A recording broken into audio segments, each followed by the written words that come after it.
यदि भारत के साथ अधिक छेड़छाड़ की गई तो भारत उसका मुंहतोड़ जवाब दे सकता है। हम 2047 तक भारत को एक विकसित भारत बनाने का संकल्प लेकर आगे बढ़ रहे हैं।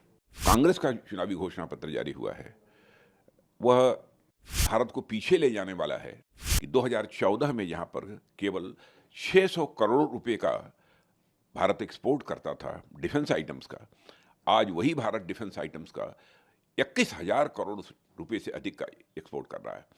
5 वर्षों में एक भी करप्शन के आरोप जो है हमारी गवर्नमेंट के ऊपर नहीं लगे। देखिए, जहाँ तक भारतीय जनता पार्टी के नेतृत्व की एनडीए सरकार का प्रश्न है, हम 2047 तक भारत को एक विकसित भारत बनाने का संकल्प लेकर आगे बढ़ रहे हैं। और मैं मानता हूं कि जो कांग्रेस का चुनावी घोषणा पत्र जारी हुआ है, वह यदि वह कहा जाए कि वह भारत को पीछे ले जाने वाला है, तो यह कहना भी अतिशयोक्तिपूर्ण नहीं होगा। यदि मैं डिफेंस की बात करूं, तो मैं पूरे विश्वास के साथ मैं कहना चाहूँगा, देशवासियों को बताना भी चाहूँगा कि रक्षा क्षेत्र में भारत ने काफ़ी मजबूती हासिल की है। सारी बातों को छोड़ दीजिए, केवल जो भी हथियार, जो वेपन्स, मिसाइल्स, टैंक, गोले, एमिनिशंस जो हम दुनिया के दूसरे देशों से इंपोर्ट करते थे, आयात करते थे, आज भारत की यह स्थिति हो गई है कि 2014 में जहां पर केवल 600 करोड़ रुपए का भारत एक्सपोर्ट करता था डिफेंस आइटम्स का, आज वही भारत डिफेंस आइटम्स का 21,000 करोड़ रुपए से अधिक का एक्सपोर्ट कर रहा है। और मैं देशवासियों को यह भी बतलाना चाहता हूं, कुछ ही महीनों में और अधिक जानकारी लोगों को प्राप्त होगी कि हम कितना और एक्सपोर्ट आगे करने वाले हैं। देखिए, 5 वर्षों में एक भी करप्शन के आरोप जो है हमारी गवर्नमेंट के ऊपर नहीं लगे। जबकि रक्षा से संबंधित जो सौदे होते थे पहले, उसमें आपने देखा होगा कि कांग्रेस की गवर्नमेंट पर करप्शन के भी आरोप लगे हैं।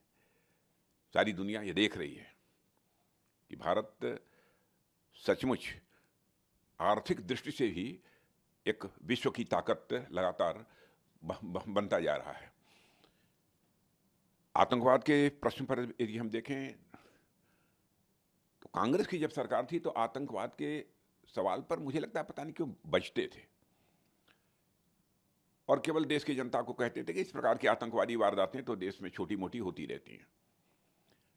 लेकिन आपने देखा कि मोदी जी के नेतृत्व की यह सरकार ने आने के बाद कितनी मजबूती के साथ, कितनी गंभीरता के साथ इस आतंकवाद के संकट को लगभग समाप्त कर देने में कामयाबी हासिल की है। पहले देश के कई राज्यों में इधर उधर की बराबर आतंकवादी घटनाएं होती रहती थी, समाचार पत्रों में खबरें सुनने को मिलती थी। लेकिन आज यदि कश्मीर को छोड़ दीजिए, शायद 1-2 महीने में कोई घटना हो गई तो हो गई, नहीं तो अब देश में कहीं पर आतंकवादी वारदात नहीं होती है। उसका कारण है, पड़ोसी देशों को भी एहसास है कि भारत पहले का भारत नहीं है।